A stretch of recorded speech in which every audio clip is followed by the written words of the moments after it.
What's up, my fellow light lover? Today's review is going to cover the Nanlite 120C panel light. This light has become one of my favorites over the last few months, and it has some of the most accurate color metrics of any light that I've tested so far. No more hesitation, let's get right into it. The Nanlite 120C is a 150 watt RGB WW 2x1 panel light that costs $800 US. It comes with a separate ballast, two types of removable diffusion, a slip-on grid, and two different mounting plates. The 120C has a V-mount battery slot and can be controlled via the ballast, Nanlink app, DMX, or CRMX.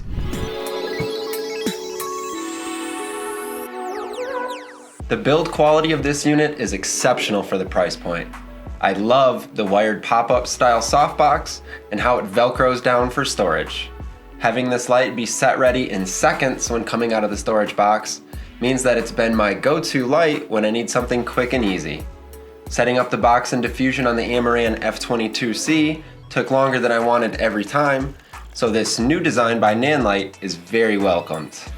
The softbox can be removed if space is a concern, or you just want to use the light as a 2x1 hard panel.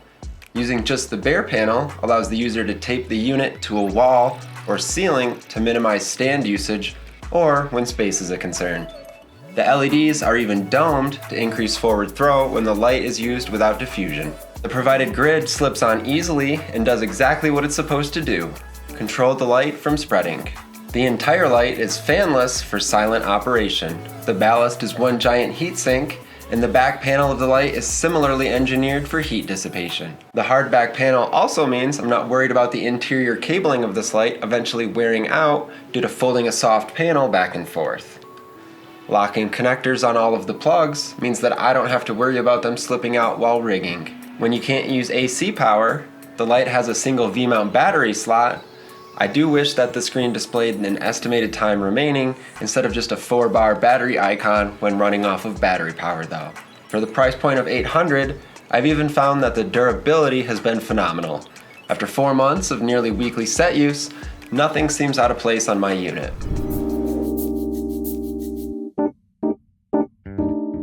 I found this light super easy to use. There is one exception though, but it's easily fixable with some cold hard cash. I wish the light came with a longer header cable. The attached one isn't quite long enough for how often I'm booming this light in or rigging it in hard to reach places. Nanlite does offer another 8-foot extension cable on their website for $36. This extra cable can be daisy chained to the provided one, doubling the header cable length. It's great that there's a solution, but I wish an additional header cable was just given to us. The ballast can be stored in the case with the power cables attached, and even the header cable still attached to the light, meaning this light can be deployed super quickly on set. Just slap on your choice of mounting options and go.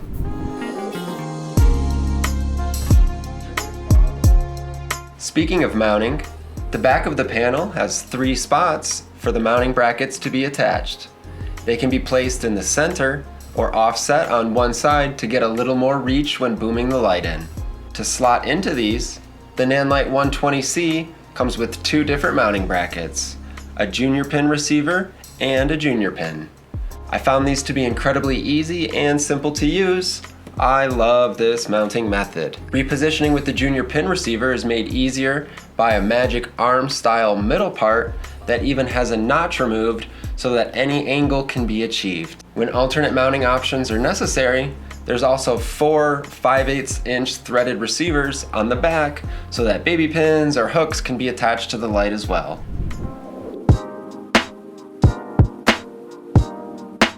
Two buttons and 2 knobs give the user access to all the necessary features and options on the ballast. The mode button lets the user choose which lighting mode they'd like to be in, while menu accesses the connectivity and some functional options. The lighting modes are the standard array that we're used to seeing on lights these days, and the menu is pared down to just the essentials. Connectivity options with Wi-Fi, Bluetooth, and DMX, CRMX can be found here, along with some screen control options like brightness and orientation, as well as a button backlight option.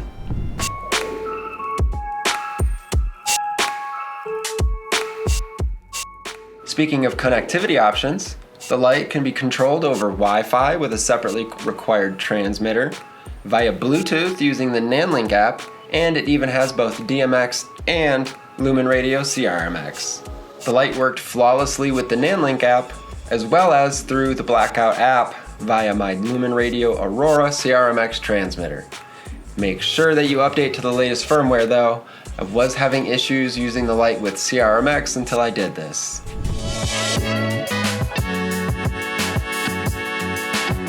And now, why you're really here. Let's talk about the color accuracy of this light. I am super impressed with the light metrics on the Nanlite Pavoslim 120C. The unit stayed consistent across nearly all tested color temperatures and intensity combinations. The dimming curve was remarkably linear, and the color accuracy is incredible. If you haven't seen my video on how I analyze these next 6 graphs, make sure to go do that and then come back here, because this next section will be much easier to understand. How well does a light stay at the reference color temperatures of 5600 Kelvin and 3200 Kelvin as intensity is adjusted? Ideally, a light should stay perfectly at 5600 Kelvin and 3200 Kelvin, regardless of the intensity level that we dial in with 0 DUV shift. Let's start with how the daylight 5600 Kelvin measurements look on the Nanlite 120C. The measured CCT values stayed within the 5600 Kelvin perceptible range from 100% intensity down to 10%. At 5%, the measurement dipped down to 5500 Kelvin, which is barely below 1 JND value warmer than the 5600 Kelvin range. DUV measured approximately 0.002 across the range from 100% to 10%. At 5%, DUV increased to 0.0025. On to how the 120C performed at 3200 Kelvin. Beginning with 100% intensity, the color temperature values started just over 1 JND value warmer than 3200 Kelvin at 3146 Kelvin. And this trended cooler to 3225 Kelvin as intensity was lowered to 5%. The light entered the 3200 Kelvin perceptible range at 55% intensity, staying there the rest of the time, but moving towards just below 1 JND above the 3200 Kelvin mark by 5%. The DUV measurement was between 0.002 and 0 throughout the entirety of the spectrum. Let's quickly display how these graphs compared to the data I collected for the Amaran F22C. As we can clearly see, the Nanlite Pavoslim 120C does a much better job at staying true to both 5600 Kelvin and 3200 Kelvin, even if it has a slightly larger DUV value.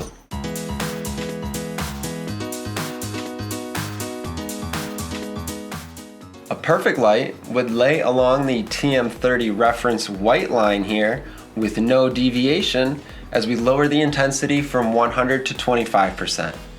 It is probably more realistic currently to expect our lights to have less than 1/8 of a color correction across the entire color temperature spectrum.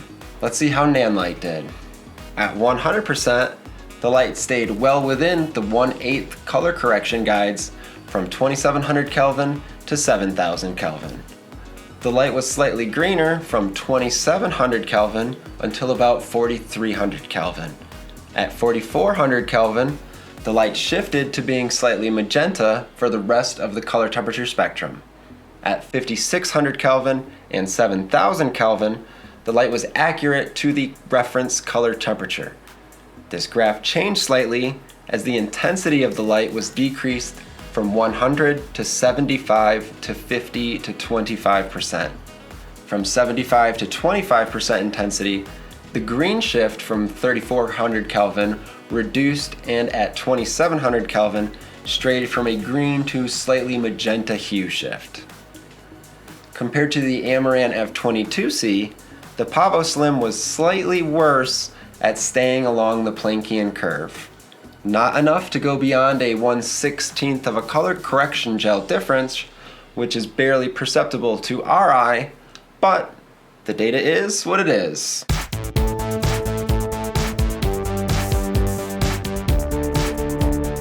There isn't an ideal graph for this particular metric, but I want to know if a light perceptibly changes color in 5-degree increments because I would like access to the whole color gamut. The Pavoslim 120C measured consistent spacing every 5 degrees throughout the entire color spectrum when measured at 100% saturation and 100% intensity. This result means an end user should, in theory, be able to find the particular color that they are looking for with this unit.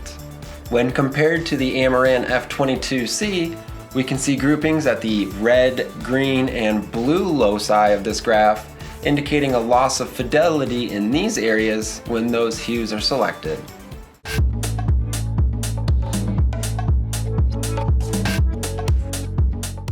Hue values were tested in 30-degree increments and from 100 to 75 to 50% saturation. This was repeated across intensity levels of 100%, 75, 50, and 25%. Like before, there isn't really an ideal for a manufacturer to hit. However, as an end user, I'd like my lights to perceptibly change as I desaturate from 100 to 75 to 50% saturation, since that kind of feels like the point of the dial. The Nanlite achieved perceptible difference across all tested saturation and intensity levels. Not only did each hue trend inward, but 75% also was generally in the middle of 100% and 50% saturation levels. The Amaran F22C was not able to achieve perceptible difference between 100% and 75% saturation levels in some of the tested hues, although this graph did stay the same as intensity as adjusted from 100% to 75, 50, and eventually 25%.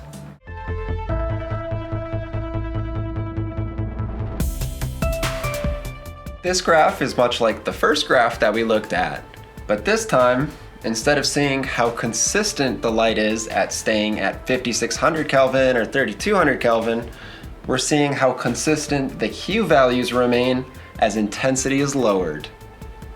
Basically, when we dial in a color at a chosen hue and saturation level at 100% intensity, a light should ideally stay at that same perceptible color no matter how much we dim it.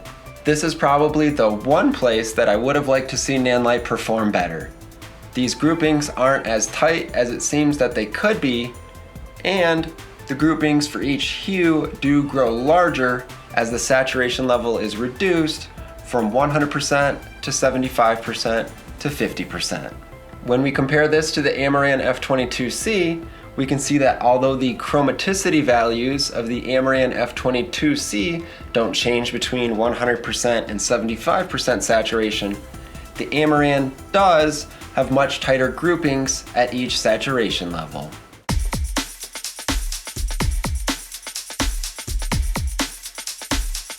The final thing that I tested was how linearly the 120C dimmed from 100% to 5%. Ideally, a unit doubles its output when the intensity is doubled. Put another way, increasing intensity from 5% to 10 or 10 to 20, 20 to 40, and 40 to 80 should all measure as one-stop increases in light output. The dimming curve on the 120C didn't disappoint in this area either, and it is incredibly linear when measured at a distance of 3 feet. I dimmed the unit from 100% to 5% at standard color temperatures of both 5600 Kelvin and 3200 Kelvin. From 5% to 100%, the unit consistently doubled in output when I doubled the percentage for both color temperatures.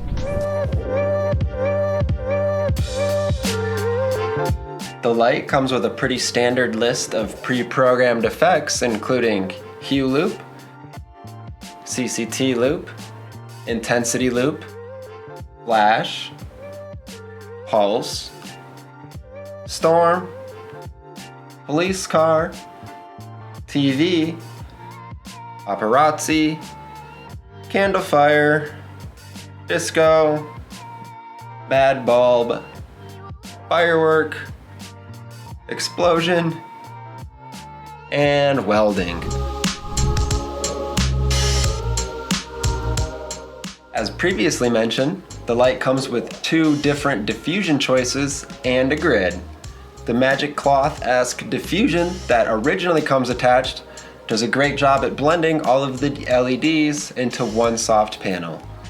The lighter quarter grid diff ends up with this kind of unique vertical LED pattern, even though the LEDs themselves are arranged in horizontal rows at this color temperature. I wasn't able to detect multiple shadow patterns using the quarter grid, but I'll probably only ever use this diffusion as a last resort when I need the extra output, but still want to maintain some amount of softness.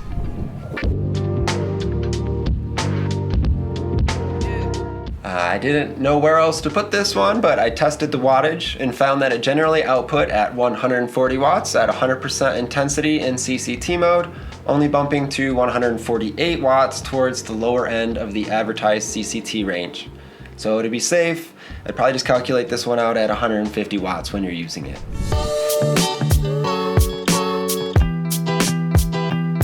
For $800, the Nanlite 120C is a nearly perfect 2x1 panel with little to no compromise. The color accuracy on this unit is phenomenal, the build quality is splendid, and it couldn't be faster or easier to deploy.